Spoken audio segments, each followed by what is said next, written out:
Jordan. Open. Chicago with the lead. Court.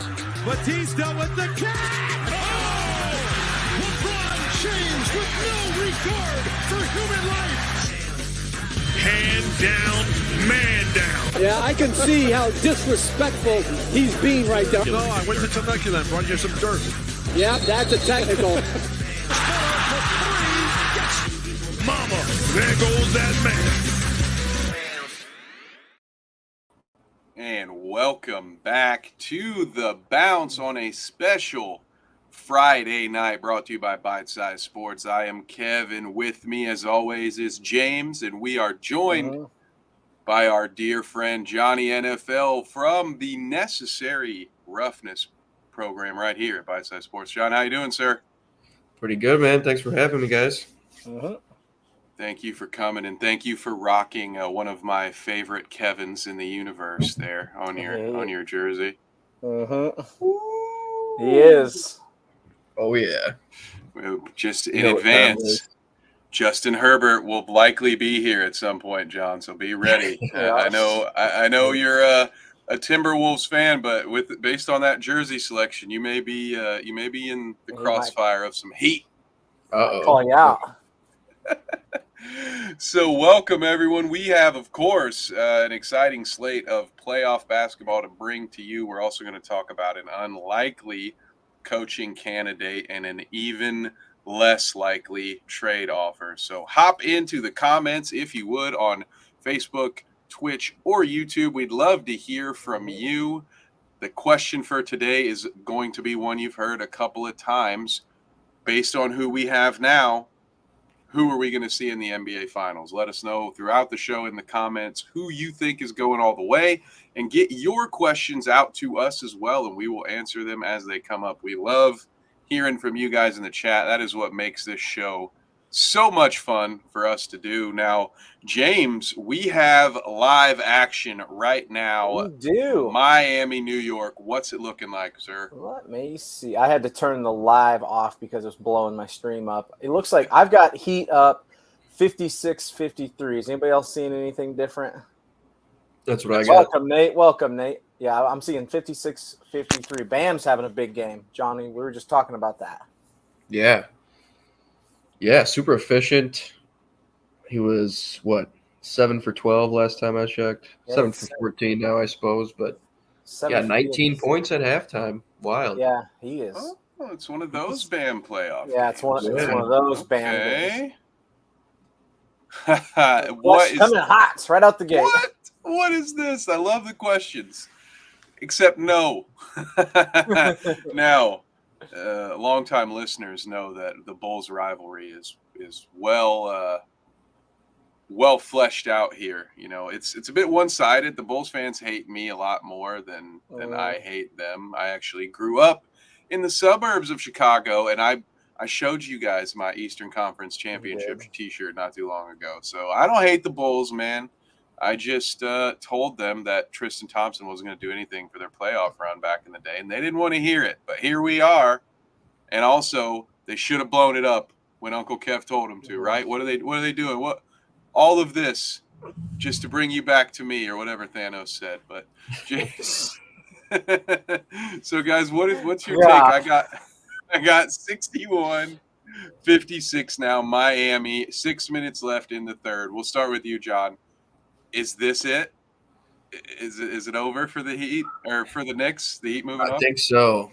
I don't think the Heat want to go back to the Garden. And I just feel like it's one of those slow starting Jimmy games. You know, he's got like 9. He's being super patient. I feel like he's gonna just go ballistic in the fourth. I think we're gonna see the killer instinct on display.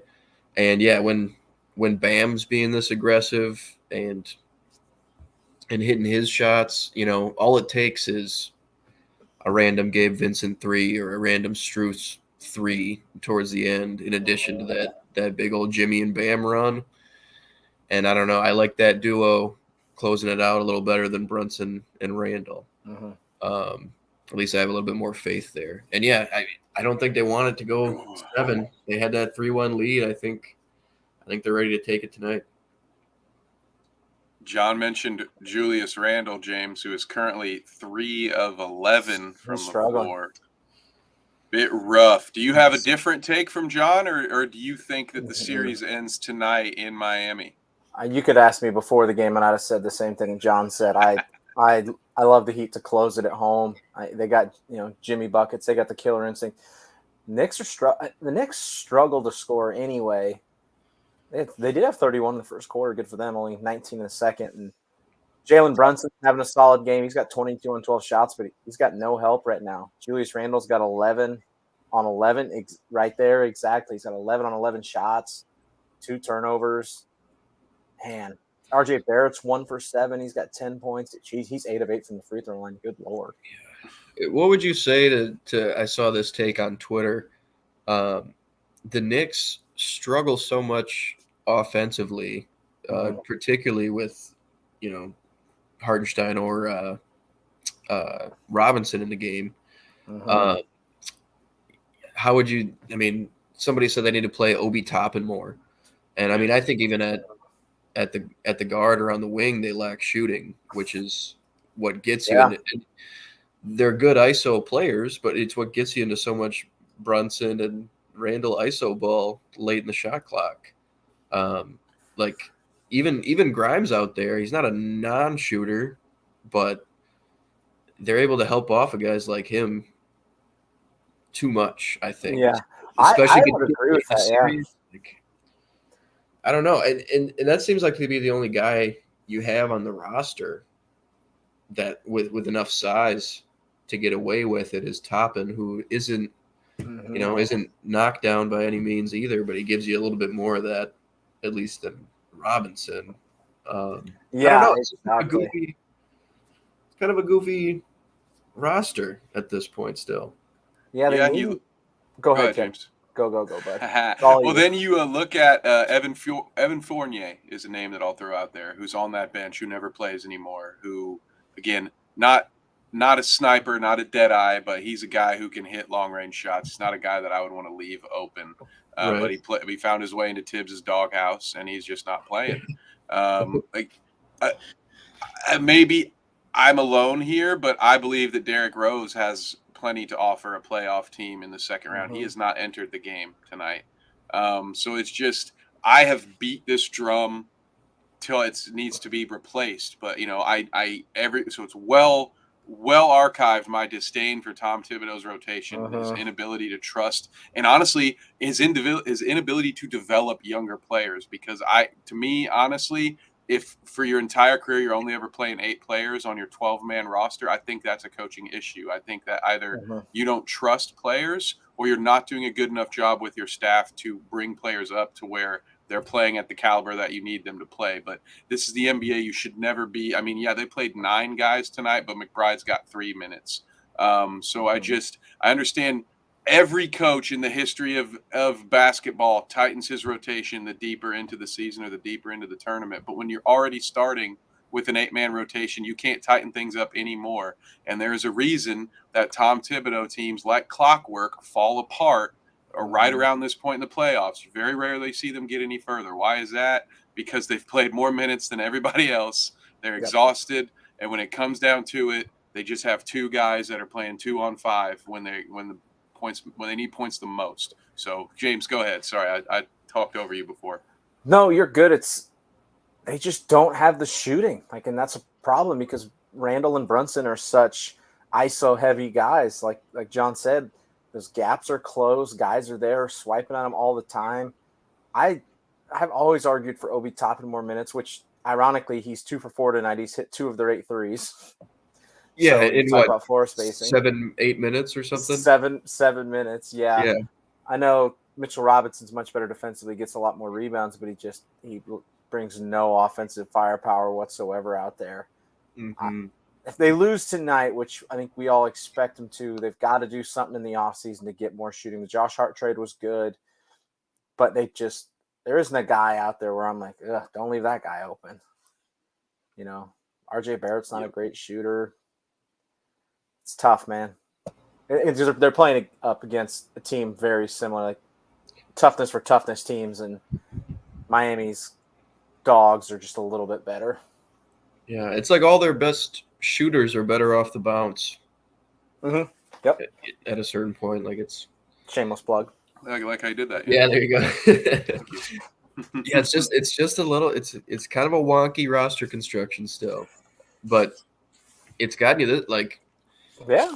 I don't think it needs crazy tweaking. I don't think you need a big time move. I think it's just probably from a philosophical standpoint, these support players like Yeah, you I need a like coach. Josh Hart, but your best bench player is like a fine shooter. Mm-hmm.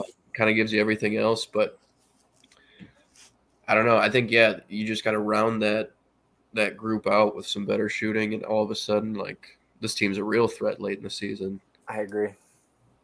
Oh yeah, Yeah. completely. Yeah, they've got some talent there, and if they keep the core together, in my opinion, find a new coach, I think Three they lefties. yeah. There's that too. Yeah. That counts for something. It's pretty unique. So we do have. I believe Nate had to take off. We appreciate you, Nate, but he did ask us a question, so we'll go ahead and answer it because it's time to check in on the other game of the night that doesn't start for about 40 more minutes, Mhm. but it's kind of a big deal. Perhaps you've heard about these teams. The Lakers and the Warriors Who are they? playing at 10 p.m. in the California State Championship. So here we have the Lakers, I believe, this is game 6, so the Lakers are at Yes, home, they are. correct? Yep. So Yep. this, in some people's opinion, they may or may not be wearing turquoise hat with the skull on it. This could be a must-win for a team, a rare must-win for the team that actually has the 3-2 lead. James, what do you think? Well, I think all you need to do is look at the Warriors' home and away record to the Lakers. They do not want to go back to Golden State. I agree. I don't see the Lakers winning a road game 7. And man, I rewatched that game today and yesterday. The Warriors' pace was great. They were pushing the ball up the floor. Draymond was fantastic. He had 20-some.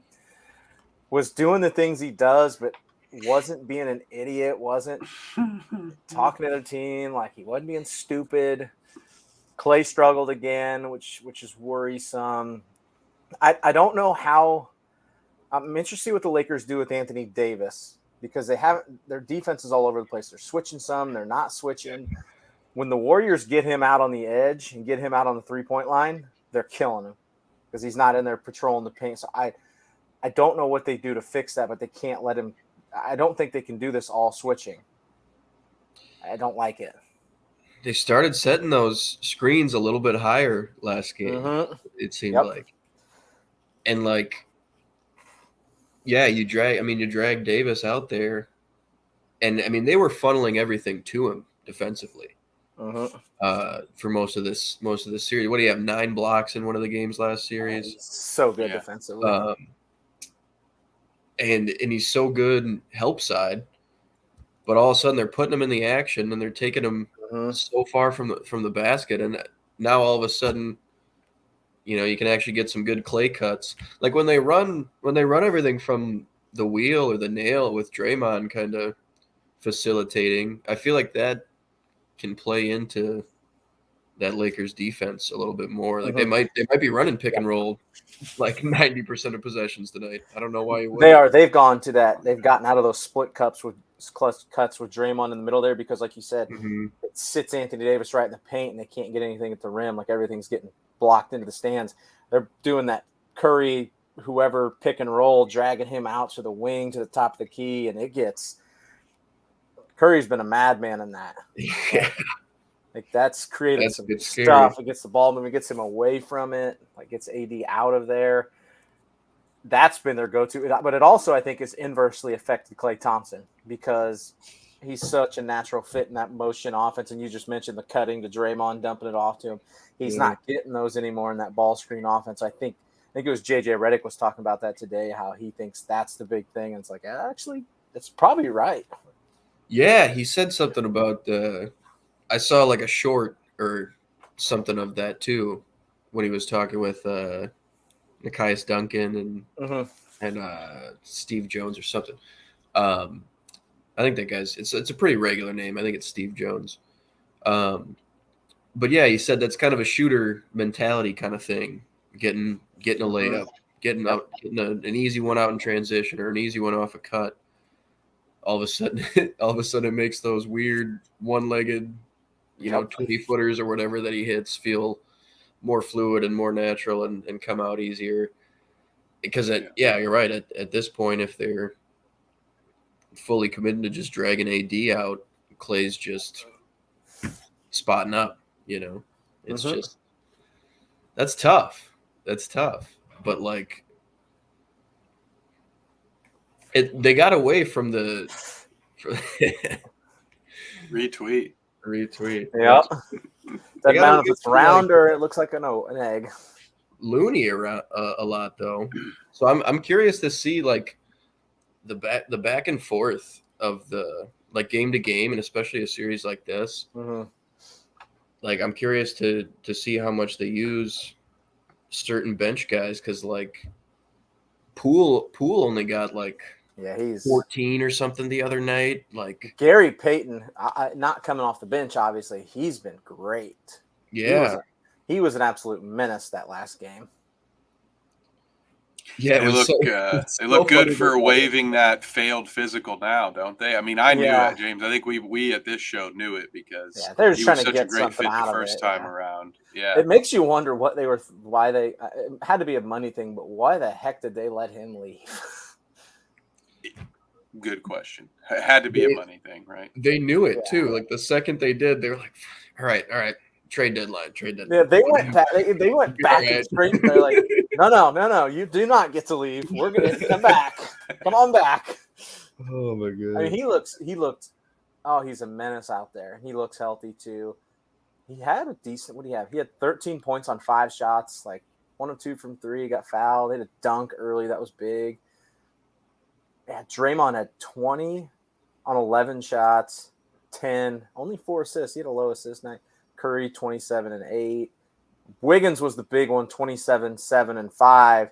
And Lee mentions it here, saying he's the key. The big question now is he going to play tonight? He's got fractured rib cartilage, left costal cartilage fracture. Okay, so let's go round robin here. John, did you know you could fracture your cartilage? No, I've heard cartilage tear. Okay, same. Okay. But that's all I think. Otherwise, it's just maybe Kev's more of a doctor. Yeah, what do you know, Kev? I don't know if I've heard exactly of this cartilage fracture deal, but it sounds like something that a couple of NFL quarterbacks have dealt with in the past. Like I have very strong memories of a wounded Jeff Garcia leading my fantasy football team to victory, despite wearing like these giant freaking like air pads. And so I've seen a few guys where they've played. I think Justin Herbert last year had a cartilage injury, if I believe. The Jeff NFL Garcia player, not our favorite Facebook viewer. Oh, yes. Yeah, it's not our favorite guy. Jeff Garcia was an absolute masochist, though. Oh, Jeff Garcia was wild. He was. I think I've heard of it, like you said, Kev, with quarterbacks. That makes more sense. The shots they take in the ribs. I've never heard of it for basketball related, and I don't know when. Lee might be right on this. I don't know when it happened. I didn't see it. Like there was never. Maybe LeBron did bomb. Ooh, LeBron punch scandal. Got a scandal on our hands. Yeah. In 20 years, LeBron's teams have never practiced punching. They also have never practiced flopping. LeBron, his entire career, has never been on a team that flops. He's also never been on a team that punches. So, guys, I'm very offended at the suggestion that LeBron would ever do that. Okay? And they definitely don't practice it. Boys. What a great defense, man. That was a wild quote. That's just like your mom coming home. Kevin, did you eat the ice cream? No, I'm not hungry. Well, yeah, you're probably not hungry because you ate the ice cream. It's like, what does practicing flopping have anything to do with flopping in games? I would imagine you don't practice that. Yes. It's not something you have to practice. You feel contact, you fall down. It's pretty. It's pretty intuitive. You can pick that one up on the fly. That's so funny. Yeah, what a wild quote. Yeah. I'm sure we'll talk a little bit more of this series, but say Wiggins doesn't play. Mm-hmm. Do you guys think they go like? Ooh. But do you think they fill those minutes with like Kuminga and like more Moses Moody or something, or do you think they go back to the two bigs and do Looney and Draymond with GP2 still in the starting lineup and Clay's kind of your 3? Man, that's a tough question. I hope he plays. So I that's don't a have to good worry about it. I don't. It's Looney's been goofy too because he's been sick. Yeah.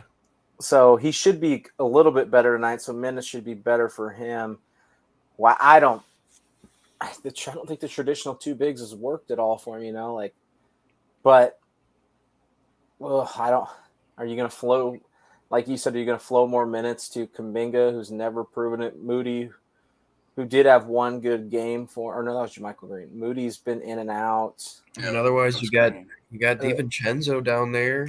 DiVincenzo, are you going to trust Poole to not airball every shot he takes? He's been awful. I know, and I'm kind of pulling for the Warriors. I just like I like mayhem, so I'm usually rooting for a 3-1 comeback if I see one. This one's good. Michael says, I like to imagine LeBron makes AD flinch in practice to make it real for him. Okay, now Paul. Lee says if Wiggins doesn't play, Clay will have to get 40. Clay's got to have a game here. Maybe it's a Steph it is piece instead of a Clay 40, but we need something. Clay game 6, guys. It's Clay game 6. I didn't even dawn on me until this moment. It is Clay time, isn't it? And then all of a sudden after that, you got Mr. Game 7 on your team. Yeah, exactly. Steph Curry. Boys, how the turntables have turned.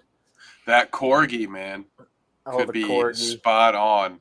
I could not make the thumbnail for this episode and not work that Corgi in. So yeah, we might all be out of a job soon. Oh my good Lord. I'm gonna find it.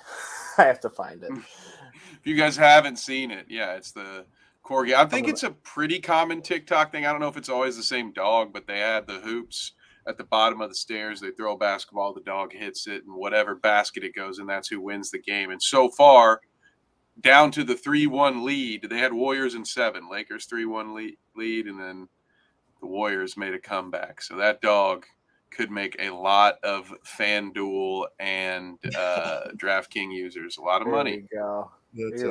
I'm going to show this. I didn't know this was a thing, so TikTok's not my thing. That's not my realm. That's true, Trev.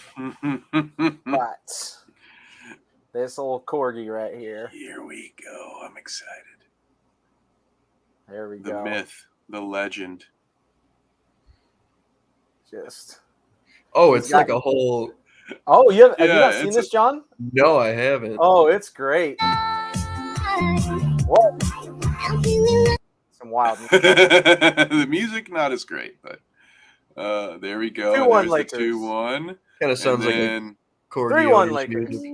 It does. Right. Quadruple bang. They almost got that one. And hit the ceiling on that one. That's just a dominant performance, much like we saw. And then boom, sneaks that game 7. He's predicted the whole thing. That is fantastic. I didn't know you hadn't seen it. It is it's something, man. That's hilarious. Corgi going all the way. The magic of the Corgi. Got some new chatters. Welcome. Thank you again for joining, guys. Those of you who are new into the chat today, one of our questions is for you to predict the NBA Finals. Who are we going to get now that we've got a little more clarity as to what it's going to be? But we also want to answer your question, so fire away. Trevor says, Clay's been bad outside of game 2, but Lee responds, he's been worse than bad. I would say point to both of you. I don't know. Just keep track of these points. They're arbitrary. It's kind of like whose line is it anyway, but I'm going to start just giving points out to the viewers. Show's so you each get a point. Points don't matter. Yeah, exactly. Hold on to those. Take that into your local coffee shop. See if you'll get a free small. But James, it's 2023, bro. I do don't you do even it, Trev. TikTok, man? I don't TikTok. It's my one. I have this giant fear. Like, if I open a TikTok account, you guys will just find me in my room 10 years from now, still on it. Like, I'll still be down the same rabbit hole. I'll be like, did you guys know the Warriors in 2023? Did you guys know the details about this Corgi? Like, do you know its name? See, How old it was? Its it's dad? that maybe it's that Darth Vader helmet in the corner, but I Oh, see yeah. you going more the Arrested Development route and just Oh, yeah. doing lightsaber training videos on TikTok. Oh, 100%. My little brother the other day sent me a video of two guys filming themselves out in the front yard, like from their friend's house or somebody across the street, and he sent it to me and goes, "This will be you in 5 years." And I go, "It's a hell of a reputation to have." And hopefully I'm ringside calling all the Yeah. action. Yeah. We'll put it on pay-per-view. My best man texted me. It was like, dude, you know that lightsaber I have? He has a pretty nice one with his girlfriend got him, and I was like, yeah. And he goes, groomsmen gifts. So he wants to just get them all get a lightsaber for all the groomsmen, because usually they'll do like some little trinket or whatever, like a shot glass. Yeah, exactly. It's way cooler. That's way cooler. Flask or something. It's cool. I have super one from funny. Trev's bachelor party somewhere in here. Actually, I think I got drunk at his wedding and lost it. It was a glass. That's I was like, sure, man. Yeah, we could look into that. Heater up 74-71 into the third. Trev, I agree with this take. Like, I don't like the Lakers matching up with the Nuggets at all. That's gross. For the listeners, they say, I don't like the Nuggets, but they will probably roll the Lakers. I'll be cheering for Lakers Warriors. John, what were you going to say? The Warriors Nuggets, I feel like, would be a much more interesting series. So fun. Just because of what they can do to the Nuggets defensively, or I guess vice versa, what they can do to the Nuggets offensively. Because I mean, I feel like Jokic, and he hasn't really been to this point a liability on defense. He hasn't been, but I feel like if there's a team that can make him one, it's Golden State. And the Lakers don't really present that same issue. They have nobody. I mean, your ball handlers up top are going to be D'Lo and Austin Reeves, and it's not going to be the same kind of dynamism from even if it's Jordan Poole for the Warriors. Like he has more juice in a high pick and roll than anybody the Lakers have on the roster. I mean, they could have. Anthony Davis could give Jokic, some work. I guess I don't know how they would match that up if they were going to put him on AD straight up, but but also what we've seen from AD, he can't string two quality starts together so far from the playoffs. Right. So he also got popped in the head, so he's probably broken. Oh yeah, dude, that was. I watched that so many times trying to find it looks like he just gets brushed, and it about killed him. Man. All I can hear Shaq and Charles Barkley laughing, like when in the post game when they got talked about, and then the two of them just breaking into laughter uncontrollably. And I don't know, that tells me something about their interpretation of events. But it's fingers crossed, knock on wood, Lakers fans are people just looking for the best possible story. We've made it this far without any AD injuries. But I would say I agree with everyone that I think the Warriors present a bigger challenge to the Nuggets. For my personal take, I want the Lakers to win this because I have the Celtics getting out of the East, and my heart would love another chapter in the Lakers-Celtics rivalry. But my brain has been, as James gets the front row seat. He's first in line for the bounce. I actually ripped all the front row seats out, and there's only one there. It's just me by myself and a bucket of popcorn. He pulled a 50 cent. Get your popcorn ready. All the seats so that no one else can sit at the concert. And despite my little weird, the Clippers could be a hot take. The Nuggets from day one have been. This is who I think is going to go. This is their year. It should be their year. So I'm going to stick with that.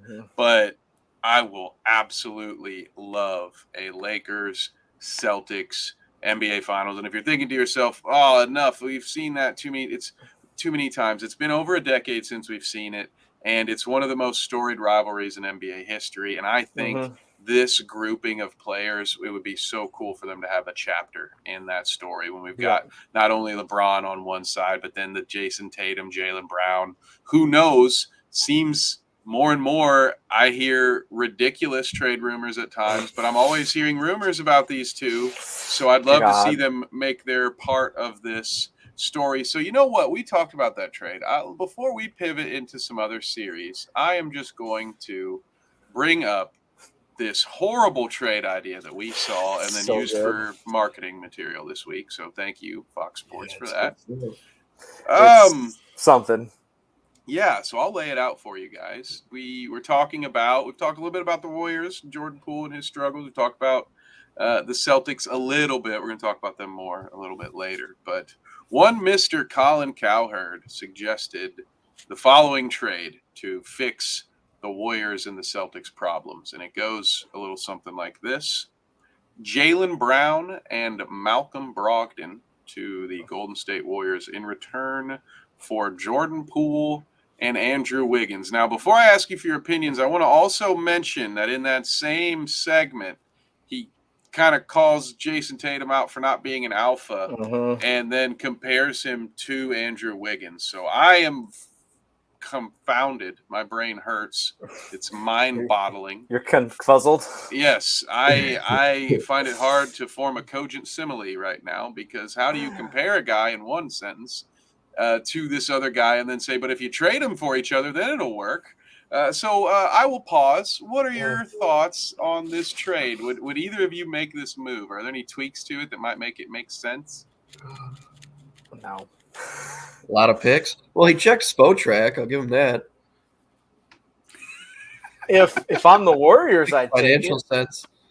If I'm the Warriors, I'm taking that trade. Give it to me all day. Boom, boom, yeah. All day. Fleece and run. It's like the Eagles when they took AJ Brown from Tennessee. They ran for the hills because they didn't think it was going to happen. Yeah, absolutely, absolutely. And you're out from under.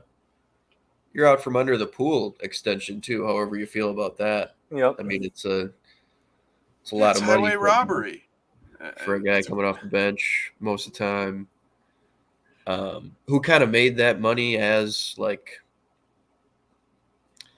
well, I mean, a lot of it came from when you didn't have Steph and you were like, oh, thank God we got this guy keeping us a tiny bit. And it's like, okay, well, Steph's back. So man, what dark years, those 2 years when Clay was hurt and Steph was in and out of the lineup. Draymond was still playing. God damn it. Yeah, Draymond's out there running around by himself. Yeah, before this playoff series, that was the last time Draymond scored 20 points, was in the dark ages when Steph was hurt. Yeah, it's true. It's brutal. But no, that's another part. It works for the Warriors because, Jaylen Brown is just getting blatantly disrespected in that trade idea. That's one of those where it's, hi, Colin, nice to meet you, appreciate your work, really do. But this is how I can tell national TV guy does not do sports full time, because this is how I feel when I see Stephen A. Smith on an NBA broadcast. I'm sorry, you have no business being there. There are guys that cover this league year round who know what they're talking about, who aren't just going to give you some run-of-the-mill bull crap, half-baked thought. You know what would be great? How about the Celtics trade their second best player for 2 role players? That will fix everything. That is insane. And the only way you can come up to that idea is if you're pulling a Mark Jackson and apparently not watching any of the NBA regular season before you open your mouth and make your decisions. So, I love Mark. I really do. It's essentially, in my opinion, a trade for Wiggins for Jaylen Brown, because I would say Brogdon is a better piece than Poole. At least he knows who he is. Brogdon is really nice in the game last night too. He was huge. So that swap is so weird, man. Don't like it at all. And and Brogdon, the issue with him has always just been health, right? It's hard to remember that Brogdon was part of that Bucks team. The Pacers acquired him in a trade with Milwaukee. He was the first. He was the first piece they moved when it was like, should they keep it together? Yeah, exactly. So he's had this rocky odyssey here, but he's a great role player. What makes him so great for Boston is they need they need additional ball handlers who are willing to attack the rim, and that's where when Brogdon comes in, he catches a lot of people off guard. He gets layups left and right. So he's able to come in and spell a little bit of offense for them. But no, I thought that trade was terrible. I would not be anywhere. Yeah, I can't believe the producers let that one out. Go ahead, James. I agree. Like, it's almost the way I feel about when Shaq and Kenny and Chuck come on March Madness coverage. Like, in different sense, I love them as entertainers, but when they come on March Madness, they have not watched any basketball all year, and they'll be like, "Oh man, Duke's really good this year." Well, Kenny, actually, Duke missed the tournament this year, but like, they'll say some wild. No one knows your name. They know it now. Like, no, dude, you're just lazy. You're a millionaire who gets paid, and you don't put any effort into your job. But again, you're charismatic and entertaining. Yep.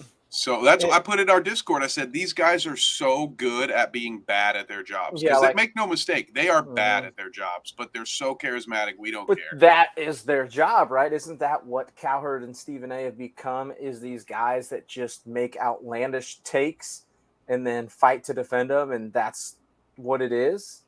Yeah, that one came from ESPN originally. That one should be up with like the meme of the ancient aliens guy who's all like, yes, he's just like explaining something. Therefore, aliens. Yeah, that Cowherd one was just like. Also, this is the nicest hair that's ever been on this show, Kev or John. Oh yeah, that's right. Thank you. As you just did that, I'm like, none. He's covering a lot of ground for us here. Yeah. Here we go. We appreciate you. I upgraded the lighting, so you'll never see me without a hat again because it will literally blind the viewers. Yeah, if I have to, that's what I can't upgrade the lighting because it'll blind everybody. Like, when they see anything. All right, score update. I have a 1-point game with 8 minutes in the fourth. What are you guys looking at? Let me refresh. What I've got to 32 for Jalen Brunson. Since we started this show, Jimmy Butler's had 8, so he's got 8 in the second half. Bam's only got the 2. Interesting. Neither team's shooting it well at all. It's just like you'd expect. Bloodbath out. 21 of 24 from free throw for the Knicks. 17 of 18 from the Heat. There's no one way there. This is like an 0-4 series. Trev's also correct. Like, and it sounds like the Apple TV Plus MLB coverage is also lacking a little bit. I wouldn't know. I was telling my roommates the other day. I was like, I'm not a baseball guy. I'm not. I wish I was. So I don't know. I don't know how it all works.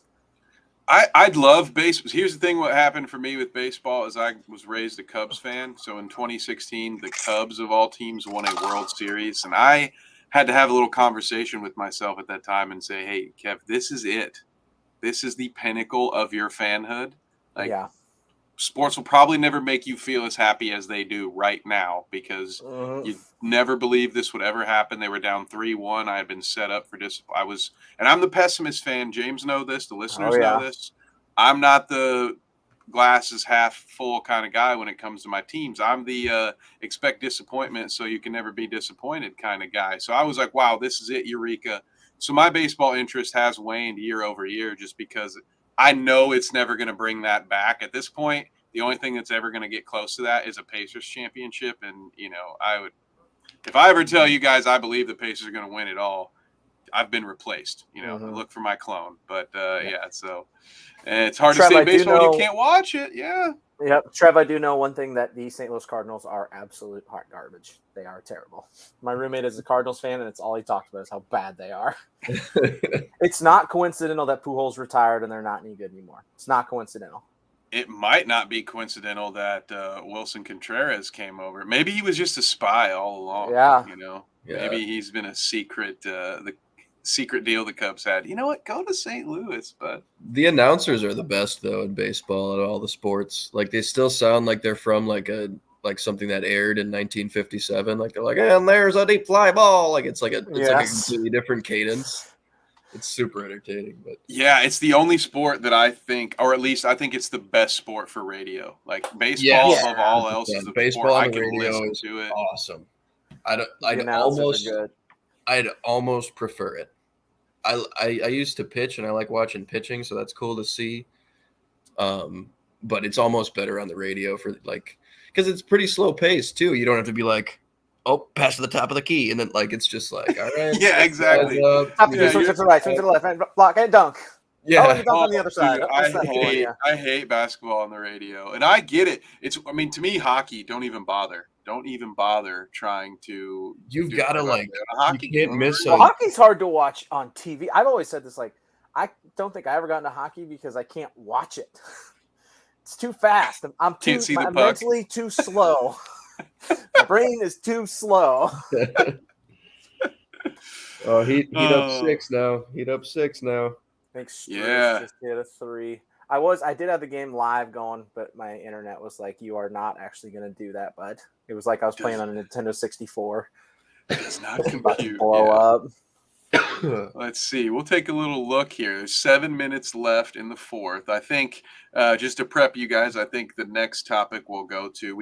Let's go to the Phoenix Nuggets series that's completed because I have some questions for you guys about the future out in Arizona. But let's see. Anybody else in this? Yeah, Brunson's got 32 as mentioned. RJ Barrett has 10. Randall, 3 of 12 now. 1 for 5 from beyond the arc, only 13 points. He's only shot it once in the half. Man, can't have that. All NBA guy. That you can't have that. I'd rather him have D. Waiters mentality tonight. Okay. Here's a fun fact for you. I'd rather be 0 for 30 than 0 for 9 because 0 for 9 means I lost confidence. Go ahead, James. Exactly. That's an elite. That's an all-time quote, by the way. Fun fact is that Julius Randle was on the Kentucky team that we had to play when I was at Wichita State when we were 33-0 and lost to them in the second round when they should have been a 5 seed. I'd have never guessed that's the guy that would have made it the farthest on that team. That was the Harrison twins. That was Willie Cauley-Stein, Julius Randle. They had seven guys playing the league. Was that the year 6 were drafted in the first round? Yes, it is. I'm missing a shooter on the starters. The 2 guard never panned out. It was no. Michael Kidd Gilchrist was later or before. It wasn't Kidd Gilchrist. Let me see. Yeah, it's gonna bug me. Man, I forgot about how stacked we thought that team was. Right? Now, not so much. You know who the best player, I guess best pro from those teams that game was? Fred VanVleet. Fred VanVleet, baby. Yeah, I know this. I'm update on some of my shocker history now. I gotta pull this up. Yes, Trev was right. That was it was a bad draw, and it would cost us a historic year. Should have been. I was 2012, 13, I think. The only worst draw was the one Dayton got in 2020. Oh, Deron Lamb is the one I was trying to think of, but that was he might have been before MKG year. That was the MKG year. It was before that. Oh, here we go. So you had the Harrison twins, Aaron James Young was the 2 guard on that team. Yep. Marcus Lee was on that team. I think he played in the league. Willie Cauley-Stein. He went in that 2012 draft. Yeah. Team, Alex Poitras was on that team. That's who I'm missing. Oh, yeah. He was supposed to be pretty good, too. Julius Randle. Dakari Johnson was the backup big. He never panned out, but he got drafted. He was pretty good in college. I want to go pull up that game. Now I want to see those stats. I've never watched that game the second time. It freaks me out. Oh, yeah. No, I don't blame you.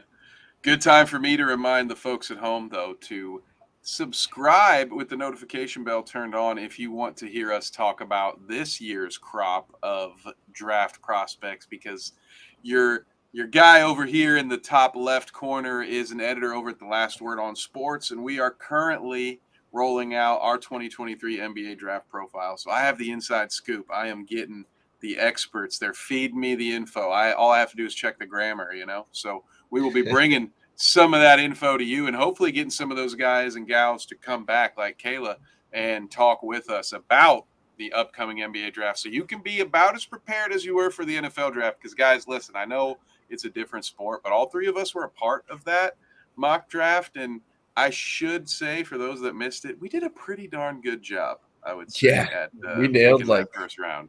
we nailed like 13 or 14. We nailed like 13 or 14. It might even be more. So we'll see if we can do even better for the NBA. Yeah. Fred And it was Kayla. I didn't want to misspeak, but yeah, she probably has the better hair. Mine's starting to thin. I've got two kids. That's Yeah. fair. That's fair. Yeah. Well, you're up definitely in the top 3. You're on the podium for best hair. Yeah. Oh yeah, we'll take that. We'll take a medal. We'll take a Let medal. us know. Let us know in the chat, guys. Better hair, Kayla or John. Let's have some fun with it. Trev is right. Willie Cauley-Stein was on that team. Yeah. He had 4 points. I think he was a Latha, Kansas, Trev, if I'm right. So that's Casey. Andrew and Aaron Harrison had 39 total. God, they killed us. Julius Randle had 13 and 10. He's young.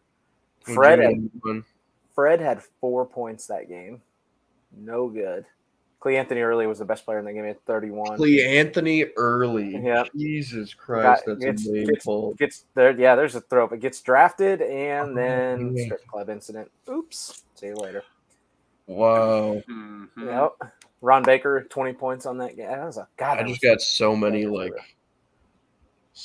memory flashes with that Cle Anthony game. I need to go back and watch it. So you're looking. I think there was 9 total NBA players in that game. Yeah, that sounds about right. And Trev is right here. This one. We were on the same. Yeah, we were clicking at the same time. The second one was this one. His NBA career did not pan out, I'll tell you. No. That is funny. Let's see if we can. You know what else didn't pan out, guys? My hairline? The Kevin Durant trade didn't quite pan out for the one and only Phoenix Suns, who I imagine right about now might be sitting in a room while Simon and Garfunkel's Sounds of Silence play. Hello, darkness, my old friend. I'd like to call Miles Bridges again. Yeah, so they sold the really future for the present, and the present didn't turn out so well. So where do you guys want to start with this? Should they blow it up? What are the Suns going to do? As Trevor asked, will he be a Sun next year? I can't believe they matched that offer sheet for Ayton. I loved DeAndre. I love DeAndre Ayton. I as a Pacers fan, I was actually very happy when they matched that offer sheet. I did not want to see that take place. Big Miles Turner guy here, so hell yeah. I wanted to trade for Miles Turner instead of Gobert. Miles Turner is for much the Wolves. better. Yeah. That would have been a much better. Because then you can go 5 out, but then still have the size advantage if you want to. I mean, whatever. But he was like grinning at halftime when they were down 28 or whatever. Who was? Ayton. Really? There's footage of him like smiling on the way to the locker room. Like, Jesus. I don't care what was funny at that point, dude. Like, your season's about to end. Jock Landale's closing games. He was undrafted. Yeah, you asked me about a month ago what I thought of him, and I was like, I don't know who that is. About a month ago, I was like, hey guys, who the hell's Jock Landale? Yeah, I just saw like, him what in are the you box talking about? score. I don't. Oh my God. I don't think of him. He was in Ayton's draft class apparently, and he was undrafted that year. And I mean, you already had the rift with Monty and Ayton before they matched the offer sheet. That was part of the thing. Yep. And you couldn't just turn that into a sign and trade and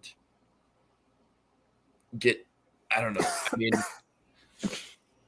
that's tough. They probably felt like they were backed into a corner at the time because, I mean, there wasn't a ton out there that they could have gotten back, but like, I mean, at least for the return for the player they thought they had, or the asset to the team they thought they had.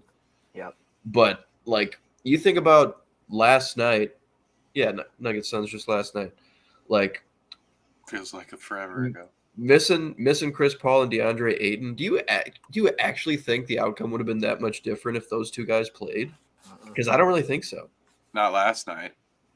Like, not the way that game played out. But yeah, I feel like you can't even, as that team, find any solace in the fact that those guys were injured and be like, okay, well, we got bit by the injury bug. We'll have to run it back. Like I don't even think that moves the needle against. I this don't team. think they can run it back. And the biggest thing to be noticed, or to keep in mind, I guess, is the millions of dollars that the Suns can save if they cut Chris Paul.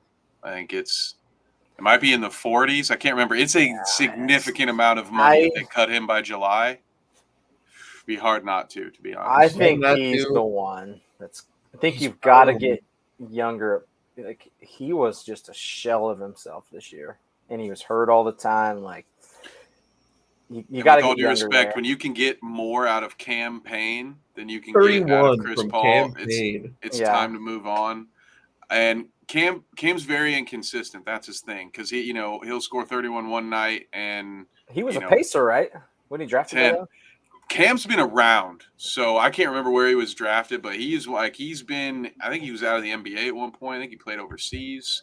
One of the best stories in the NBA, to be honest. Like Cam Payne, we should all be rooting for him, and I would love to see him get a shot at a starting point guard role. But to be honest, what I'm staying here is Chris Paul's salary is somewhere up here at my ceiling. Cam Payne is down here around the microphone, and some nights the input is level, or Cam Payne might actually be outproducing Chris Paul. You've got to get more for your dollar. There's no reason, as much as we would all love to see Chris Paul ride off into the sunset as an NBA champion, it can't be with the Suns unless it's on a restructured contract. He has to get cut, in my opinion. No one's going to trade for him at that contract. So they traded, I think that's yeah. Go ahead. They traded all their depth, or all their depth away. And youth. Like in that trade, depth and youth. And I think you're right. I think that's the one thing they can do. Like, I agree with Lee. I think Monty's done. That's back-to-back years where he got blown out at home by 30 in Game 6. If Budenholzer's out, I don't see how Monty's not out. Yeah, I don't see different reasons, same outcome. Both have shown an inability to make adjustments. Yeah. Whether it's on the fly or just over the course of a year in your own locker room. Something is wrong there, and even if you get rid of Ayton, I think Monty has to go. But if DeAndre Ayton's going to be on the team next year, there's no way you can continue with this coaching staff. Like it's clearly broken. It's not working. And the one thing I'll say about the actual game was, we told you can't expect Devin Booker to continue to shoot 70% every game. We knew that was going to run out, and we said as soon, like if it was taking Kevin and Devin combining for 86 points for them to win by 5, why did anyone think that they really had a chance to win this series? I don't understand it. Yeah, Devin Booker played out of his mind for a couple of games.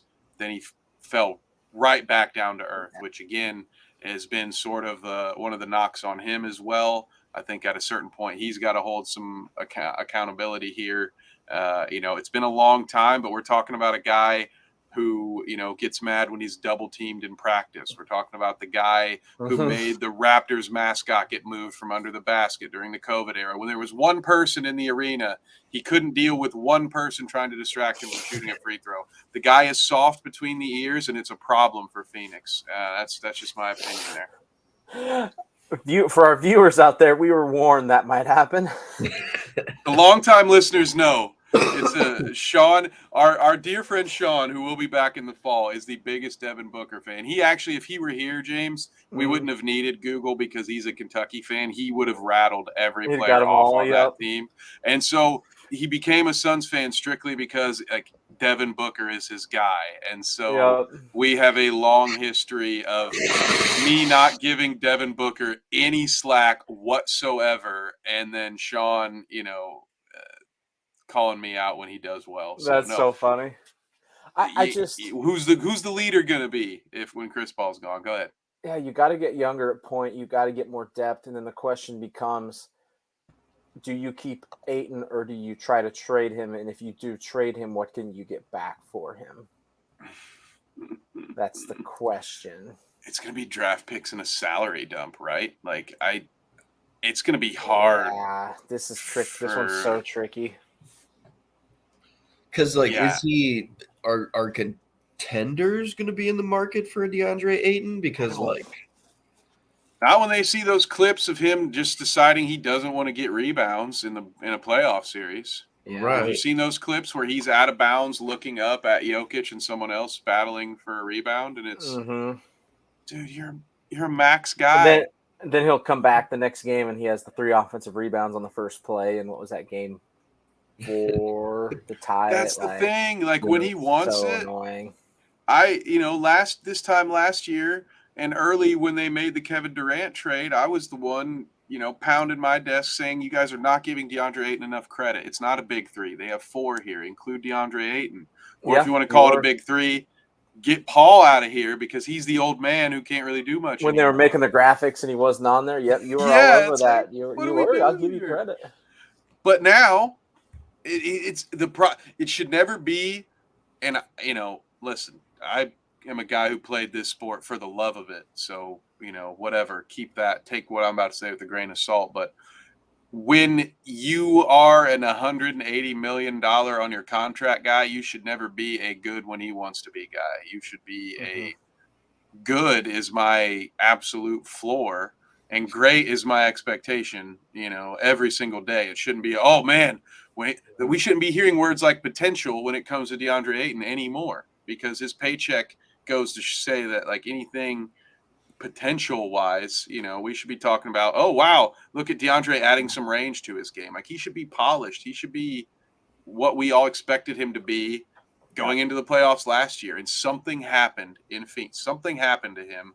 I don't know what it was between him and Monty. He doesn't want to be there and he is not trying very hard all the time. So It's like it's like an all or nothing thing with him.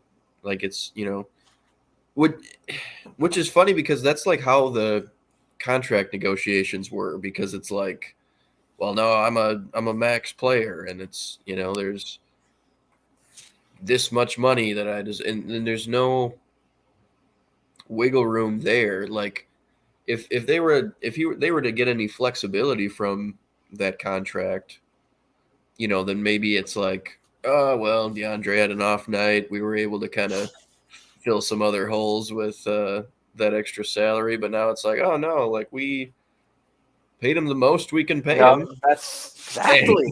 He's fucking us, like it's just. It's the truth. Like, you're right. I think we all feel the same way. Like, Kev dodged a bullet because he's not a pacer. Mm-hmm. Yeah, maybe. And it's like we're doing the crab rave dance. And I love basement, man. Yeah, and I love the Kevin Dev. Like, I think that duo is so sick that if you just had like either, all DeAndre Ayton all the time version, or if you had Chris Paul 2 years ago, or if Landry Shamet wasn't your 5th best player, like you'd probably be in decent shape. Like it's just because when that duo is on, it's just so.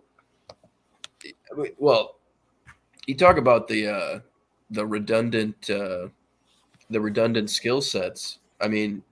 Durant's such a unicorn with the length he does it with, but him and Booker are trying to get to their middies. The stats are gross. Like the amount of mid range those two shoot. Yeah, it was a perk for them, James. Remember we talked about this when they made that trade. We said that is why they would be able to incorporate Kevin Durant into their offense so seamlessly, because all you got to do is switch. Okay, give KD Book's spot in this play, and so we'll just run the play for Booker or we'll run the play for Durant. But yeah, they just keep, they could call. But now, when that's all the two of them do, okay, now it's a little bit of a problem. Now that you guys have gotten to know each other, like let's not just both do the same thing.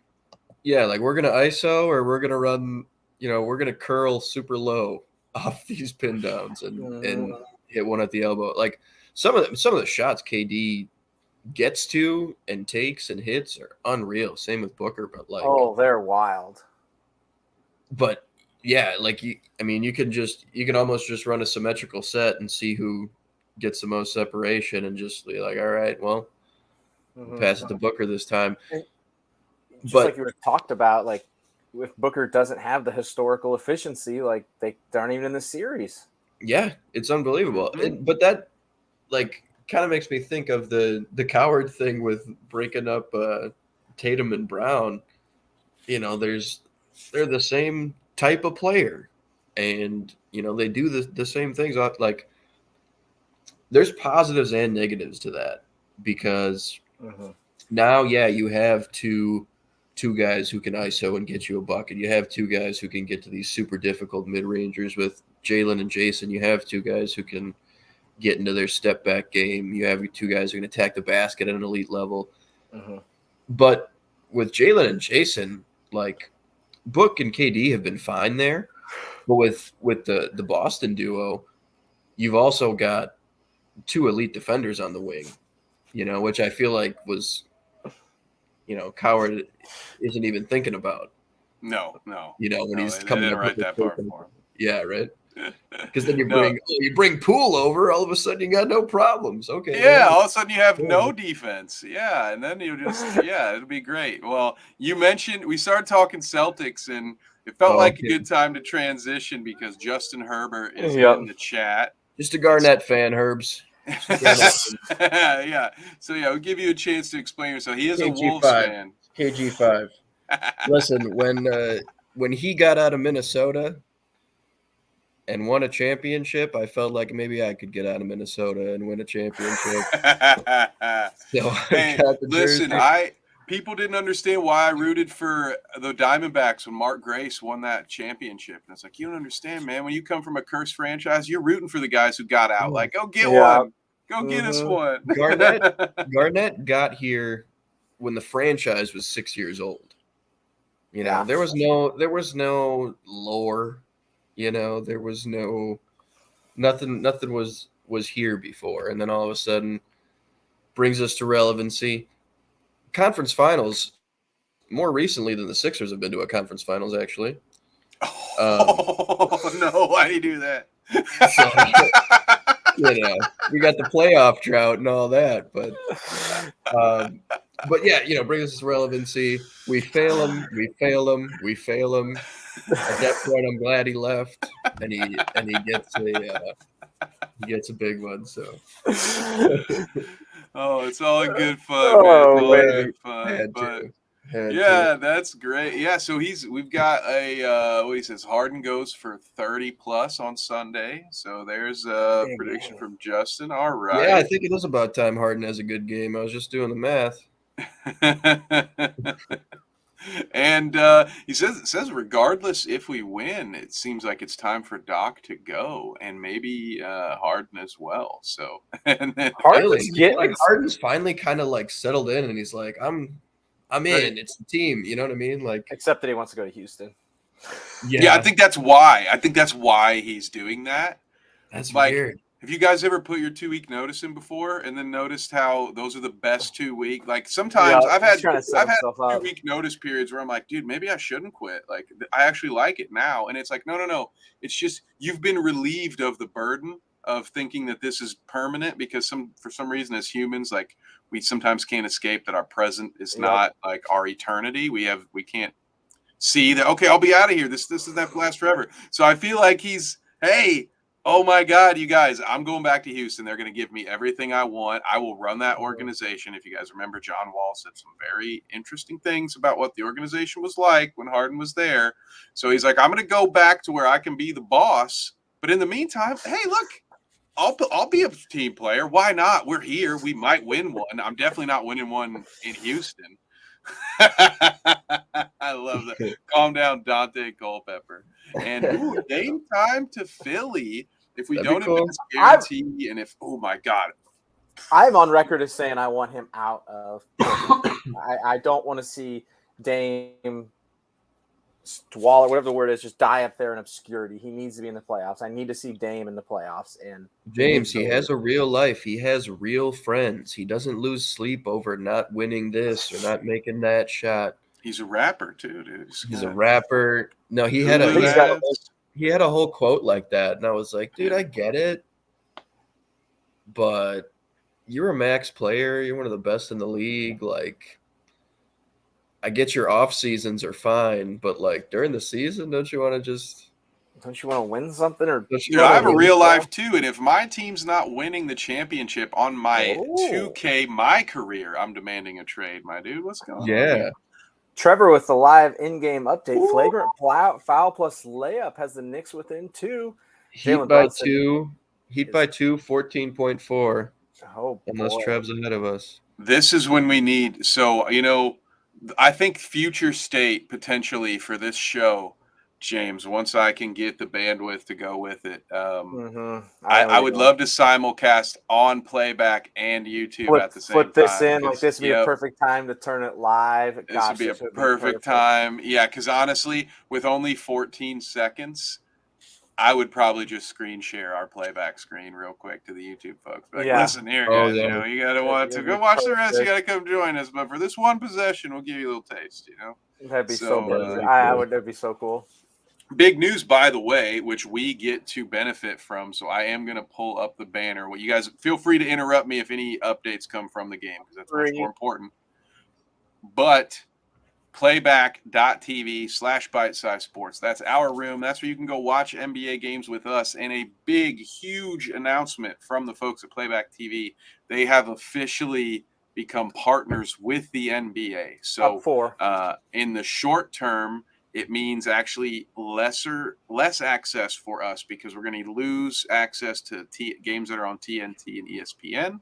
So luckily for all of you, I have NBA League Pass, so we will still be able to watch all of the games together. But in the long term, it's going to be great, because now they're doing business directly with the NBA. And now the NBA being the first one to sign means hopefully the NFL is coming soon. So please join our room, Playback TV/bitesize sports. We would love to hang out with you. It's just like the show, except we have a fourth co-host, and it happens to be an NBA basketball game. So Jimmy hits... up 4 with 14 seconds. Yeah, went to the line up 4. So Knicks called timeout, advanced the ball here. Jalen Brunson's having a game and has no help from anybody. Nope. Poor guy went from being Luka's only help to becoming the East Coast Luka Doncic.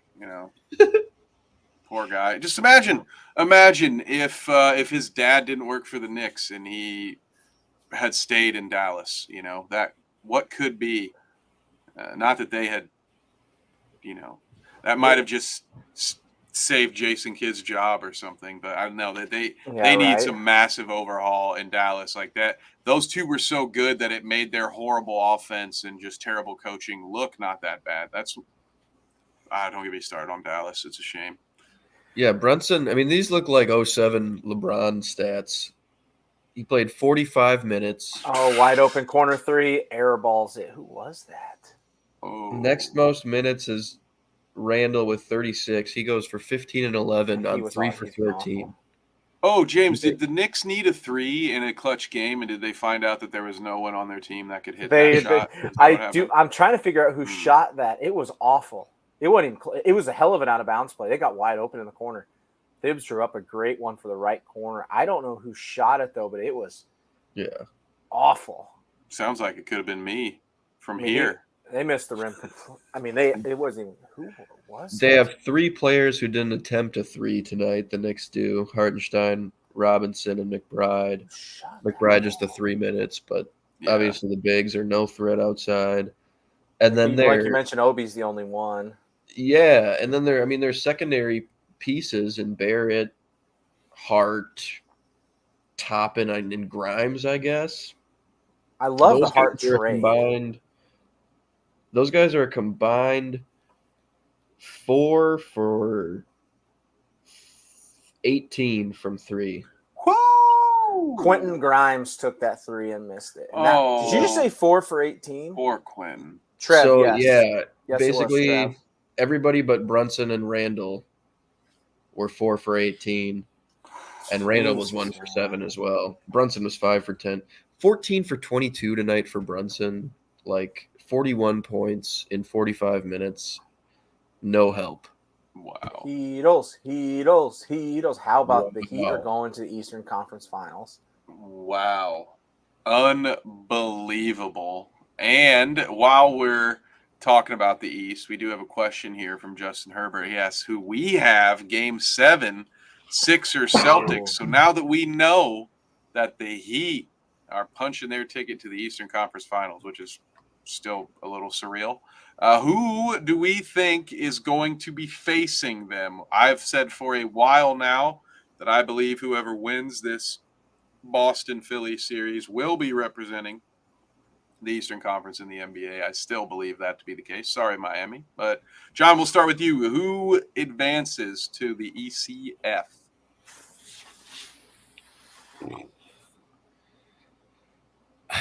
I kind of like the Celtics at home just because I feel like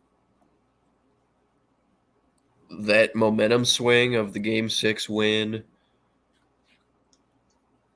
is just going to be too much. Like, I feel Philly had them, you know? Yeah. They had them right there, and I feel like now coming back home, Boston's going to figure it out. But it also feels like, because it was a quiet game for Harden, because if he turns it on and then all of a sudden you have Harden and Embiid cooking, that's pretty dangerous. It's tough to expect such a poor shooting night out of Tatum again, or the Celtics in general again. But I don't know. It's like it's splitting hairs for sure. You had to know this one was going 7. Yeah, I think we all thought it was going 7. I agree. Yep. Agree there. I know the Tatum thing is pretty nuts. Yeah, and that was one of the things I wanted to ask you about, guys. That's why I was pulling up his stats. 5 of 21 is what he finished with. 4 of 11 from 3. He was asked after the game, and he essentially just said, "Yeah, I'm one of the greatest shooters in the world. Yeah, so of course I'm so confident shooting." I love that. Absolutely. Whether or not you agree with it, fine. We can have that debate. I don't think. I mean, great.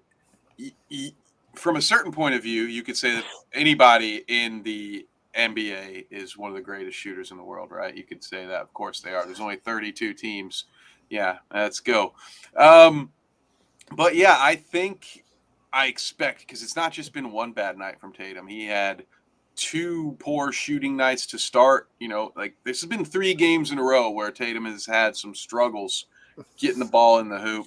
So I do think he's going to figure that out. I mean, I hate to do it because we don't have any Celtics fans watching. I know we have a Sixers fan watching, but I got to stick to my guns. I got to stick with Boston here, just for the sake of the pick. But I do think people have overreacted a little bit to Joe Mazzulla, but I definitely think that we've noticed the difference in the Celtics in their coaching ability. I think for most of the regular season, a lot of people said, "I'm a who."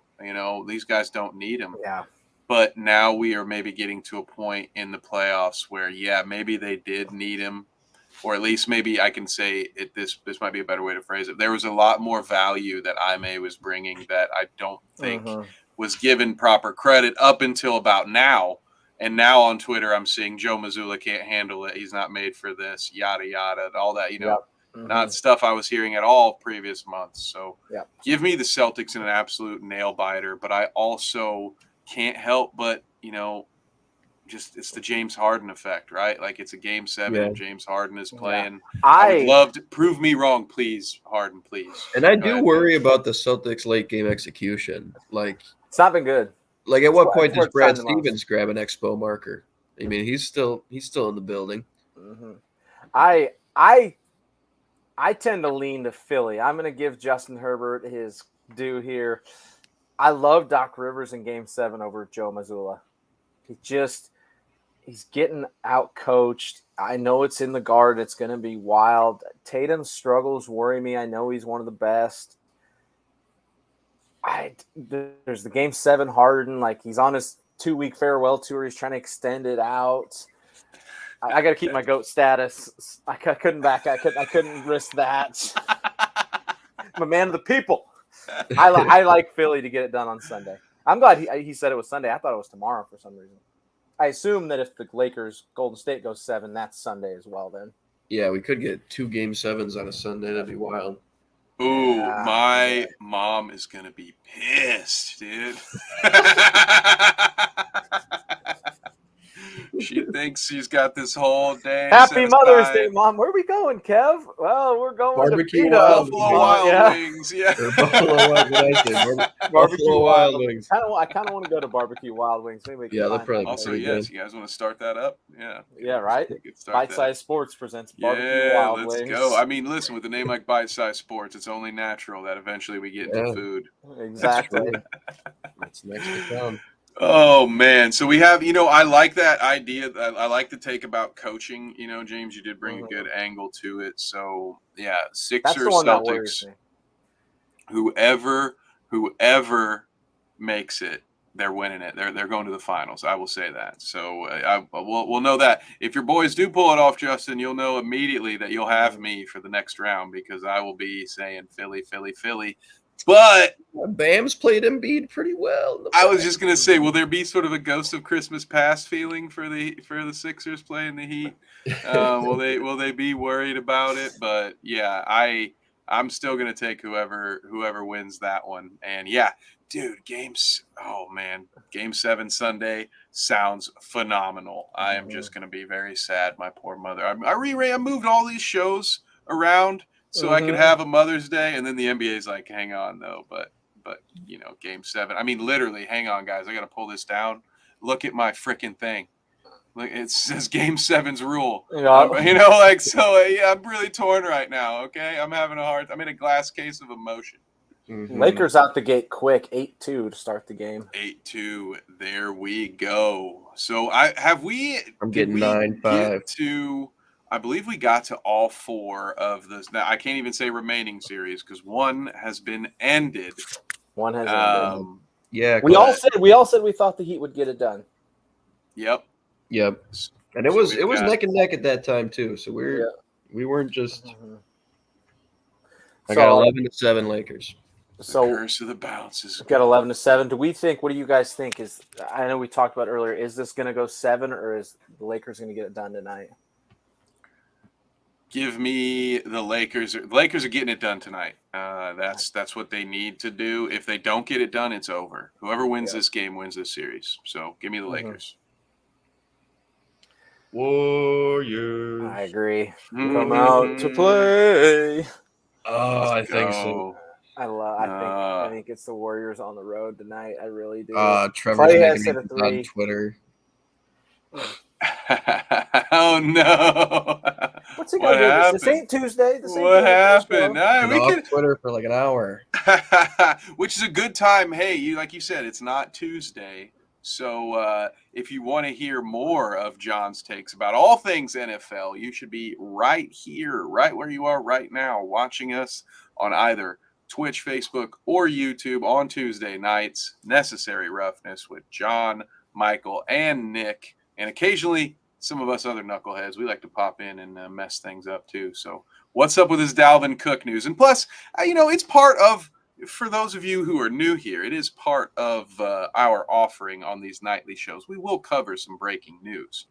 And pretty soon we'll have late night bites to cover all of the crazy news in the sports. So I hope I have filled enough time for you to find what you were looking for on Twitter there, John. But don't worry, I can do more. I can go for another minute or two before I have to take a breath. Should just be June cut. That's fine. That'll play, Trev. We saw that coming. The Za'Darius trade was a masterful salary cap relief. We're glass half full. We got Davenport. His pressure rate's better than his sack count. We'll be all right.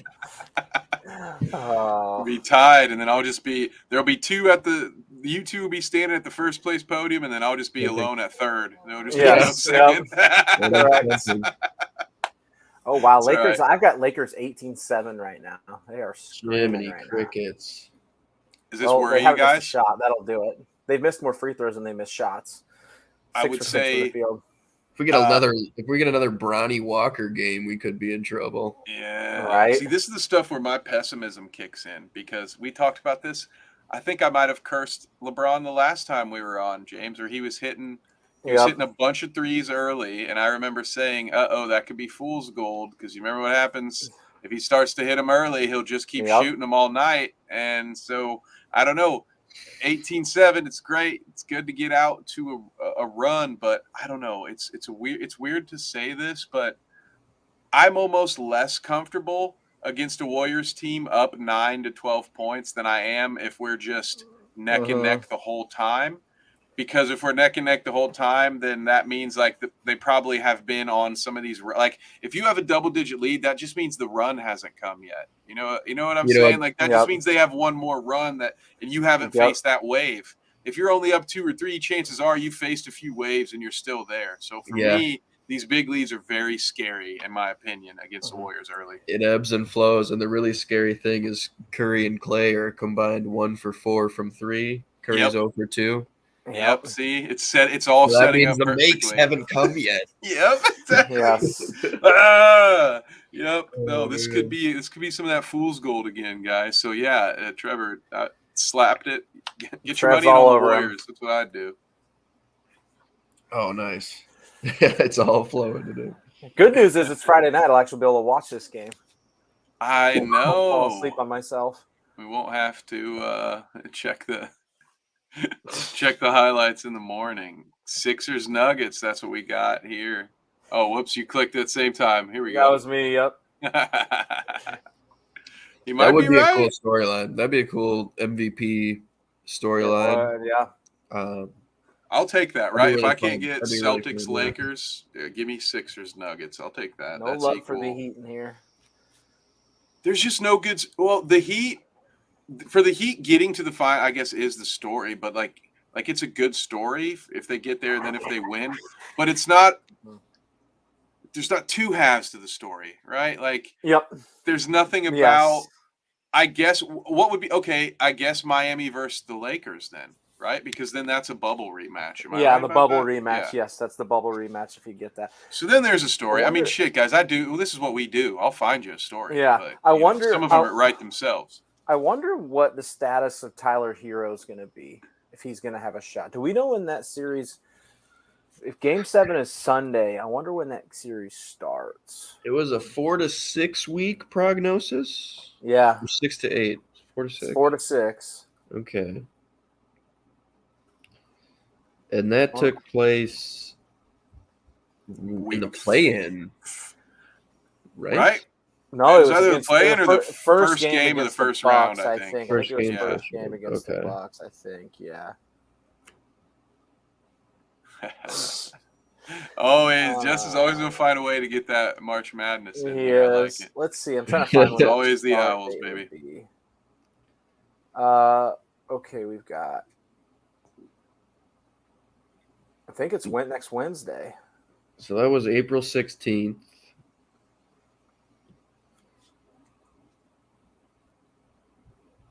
That he went down.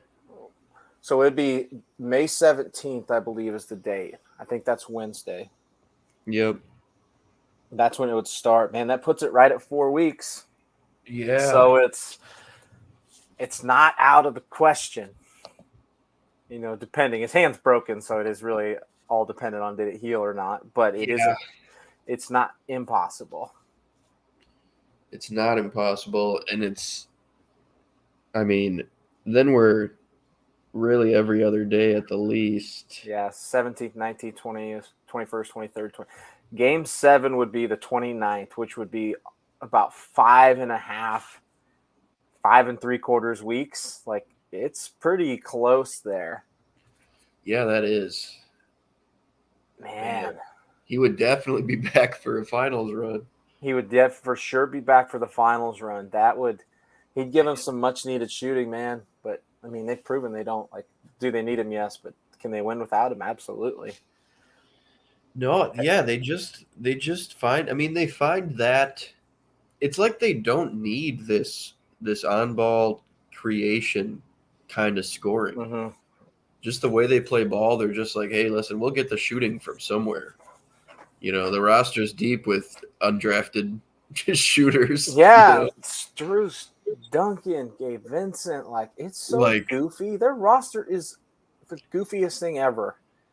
That And heat then culture Caleb is just Martin. a thing. Yeah, Caleb Martin out of Martin Nevada. is just a heater. It seems like every day it's somebody different. Yep. Yeah, it's probably happening, Trev Dog. Probably happening. Yeah. Muted there, big dog. Yeah, I'm gonna be losing some sleep in the next couple of weeks for sure. Talking into the void there. Yep. Our fearless leader, Kev. Getting gonna be once the conference finals start, I'm going to try to at the very least be on. Like I probably might not be able to do full games for every game, but I'm going to try to be on there for a piece of every single game because, yeah, honestly, I wish we had done more playback throughout the playoffs, but it's very difficult. So yeah, if you guys out there want 10 o'clock at night, man, it's brutal. Right, exactly. But yeah, if any of you guys want to join us up on stage, send us a DM on Twitter or join the Discord. We'd love to have you. We'd love to have some guests on. So what were we talking about? The many ways that the Miami Heat can get you with their random assortment of two guards or what? Yeah. Well, it started with Tyler Hero. Is he They're going holding to out come for back? a hero. Oh my God! Wednesday's the month mark, and we were saying Game 7 would be like 5.5 to 5 3/4 weeks. I think. Oh, I think we're going to see him in the next series. I mean, that kind of puts that timeline. I feel like that's around Game 3, Game 4, and that's with some padding, right? Like that's beyond 6 weeks at that point. Yeah. Mm-hmm. So there's a possibility that man's coming back. It's possible. You think it'll mess anything up? They were actually, interestingly enough, like they weren't looking super great. And not to say that none of this is on Hero, because when Hero went out, Oladipo stepped up. He played really well. Then he also got hurt.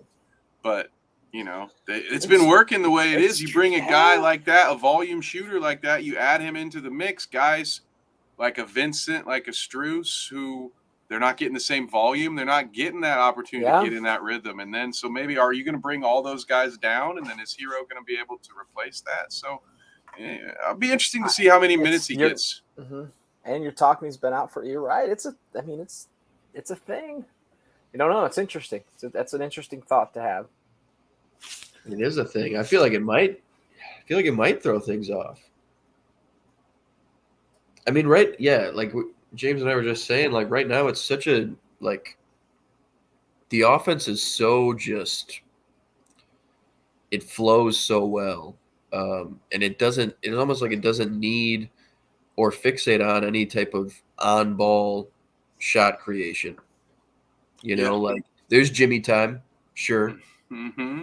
And like there's a late shot clock, Gabe Vincent antics here and there, but a lot and of early shot clock Gabe Vincent antics, but yeah, right. A lot of it is just extremely ethereal cutting, and just really really big time shot making off swings, off attacking the rim and kicking. Like I don't know, it's not this heliocentric basketball unless it's really Jimmy time late in the game. Like it flows so well, and I feel like another ball dominant guy might throw it off for at least a game or two, just because it's such a groove now. 8 wins, 8 playoff wins later, and you bring back another ball dominant offensive player. Like that's tough to integrate. I mean, if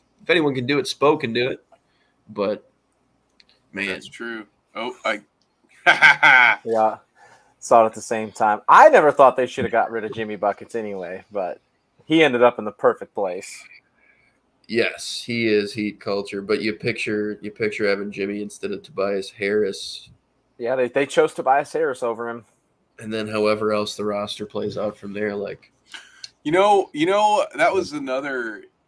You know how else I know Colin Cowherd's full of shit? Because he name dropped Tobias Harris in his trade analysis too, as like one of the bigger players. Like, dude, like seriously, what year is it? You're talking about Tobias Harris as if he's. We're talking about Tobias Harris's potential still. Yeah, it's like, what are we Right. talking, dude? Come on, brother. It's sad. I man. tell you, it's sad. It should be there, but like, no. What are we talking about? This isn't. He probably still thinks he plays for the Clippers. Right. No, just way off. Trev is right. The Lakers are scorching right now. They're up 27-10, 9 of 12 from the field, Jeez. 3 of 3 from downtown. Warriors are 4 of 19 from the field, 1 of 10 from downtown.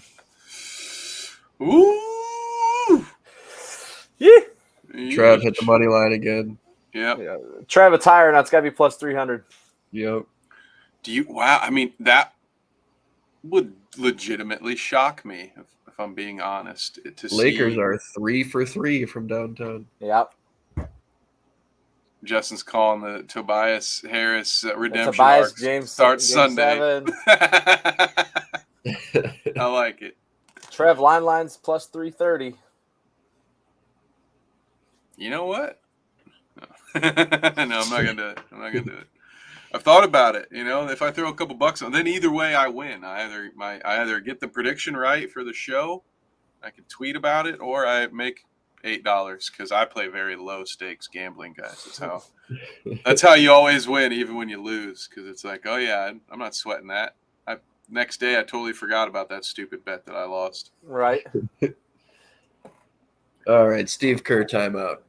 Oh right. yeah. Okay, you'll get him right. That's the one thing, you can count on Steve Kerr to actually make some adjustments. And that'll be fun. When we hop off here, I'll start looking at it because, we broke down, and you guys did a great job of that, you two above me, talking about the Warriors' offense and approach and what they might do to try to negate Anthony Davis. And for the sake of the stream's integrity, and I mean that on an internet basis, I don't have the game up right now to see what's going on. So it'll be interesting to see what adjustments were made to start the game. I assume the Lakers made some, but Steve Kerr, I give him the advantage in the in-game adjustment department in this series. Yeah. So, I wonder if these shots they're getting are good shots. Yeah, I can't. I don't have it up at the moment because so they started Green and Wiggins at the 4 and 5. Yeah. Kept Wiggins is GP2 in fine. the starting lineup. Looney just came in. DiVincenzo and Poole have also come off the bench. No, so Wiggins is probably full throttle. Yep. Seems like.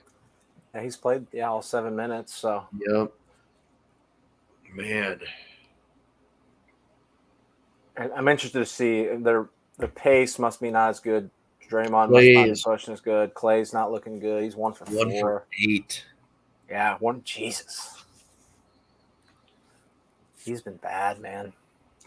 rough. Wow, is it the end of an era? Is this it? Might be. Lakers started Schroeder. Ooh. They started. Kind of like The that. starters haven't come off. They went Schroeder, Russell, Reeves, and then brought in AD. Yep. Okay. I don't Kinda mind like that. No one else has seen the floor over there. That's really interesting. They're going to Tom Thibodeau those dudes in the ground this game. Yeah. Man. Yeah. But this is why you don't do it in the 72nd regular season game, Yeah, so you 'cause can do it now. So Yeah, you in do the it in playoffs. must-win game 6. Yeah, you don't do it on a Thursday in November, Tom. Yeah, do it when it matters. Otherwise, I don't know, coach a little bit. These guys you're paying them millions of dollars to hang out in their sweatsuits for 48 minutes a night, whatever it is. Like, play the man, play the men. Jesus. But no, this is the kind of game, you tighten it up a little bit, you use all those timeouts. You strategically use your timeouts, even if you don't think you need them. That's where sometimes you have to choose, health and energy over game flow. Because there are times as a coach, you're like, I don't want to bring these guys off the court. Like they're humming, they're in the zone. I don't want to do it. But we may see some choppiness. This may be a long game. I can see it with the Warriors playing catch up, and then the Lakers probably. Because here's the thing: what happens as soon as they go to the bench? I mean, this is a tale as old as time when it comes to the career of LeBron James. LeBron builds a big lead. He sits for 3 minutes. When he comes back, the team's up 2 or somehow down. It's like, wow, how did they lose this 12-point lead in the 3 minutes LeBron took a breather? So, we'll see. I imagine this might be It's a good game to have on a Friday night. I think it's gonna be a late night, fellas. Yeah. Yeah, Quick it's gonna 4-0 be 4-0 run for the Dubs. 5-0 run. They're coming. They're coming. Trev, bang the money line.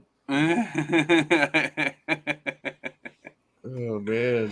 Well, there we have it, folks. We're at it at 95 minutes. That's pretty solid. We did it, folks. We did it. Yeah, we did it. So, did we miss any topics before we do our sound offs and we all go watch this Lakers Warriors game? Oh, we did. You know what? I'm so glad I checked because we need to talk about JJ Redick. So, have you heard about JJ Redick's new career opportunity, guys? He is going to move on from coaching little kids basketball. We need him. The streets need him in the media department too bad. Don't take him from us. Way too badly. Don't take him from us.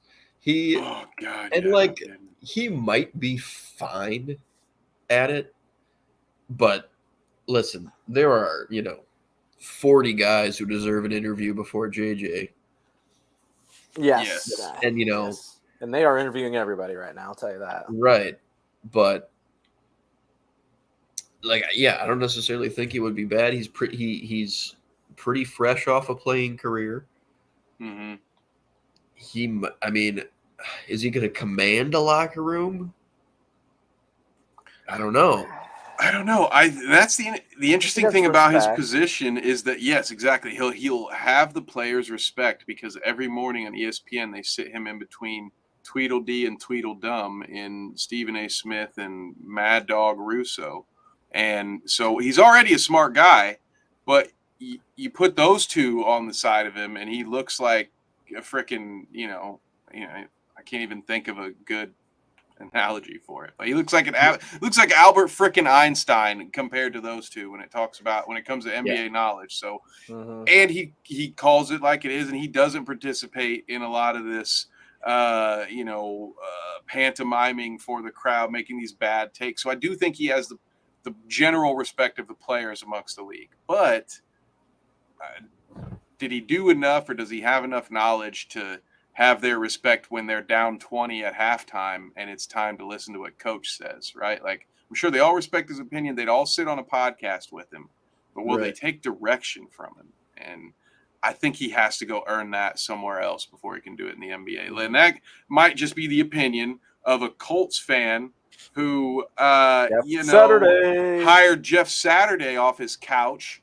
A great player doesn't always translate to a great coach. I am well recorded as saying I prefer my point guards. If I was going to be a former player, give me point guards. But I would love to see him coach in a league. Go be an assistant coach somewhere. Go do what Jeff Saturday was not willing to do, because there's no Jim Irsay in the NBA that's going to give you a freaking head coaching job. I hope. And just go be an assistant somewhere for a year or two, and then hopefully you don't get put in a situation that Steve Nash was put in, and otherwise you'll look just as bad for maybe no fault of your own. Yeah, could be a very similar thing. And he's so good on, like, I don't even watch like the First Take stuff unless I hear about it and watch a clip or something. But the podcast he does, Old Man in the Three, is awesome. There's a bunch of old ones where he's got, like, he had Jamal Crawford on. That was a super fun one because they just talked about a ton of, mid 2000s basketball stuff. Yeah, that's cool. The Clippers teams they were on.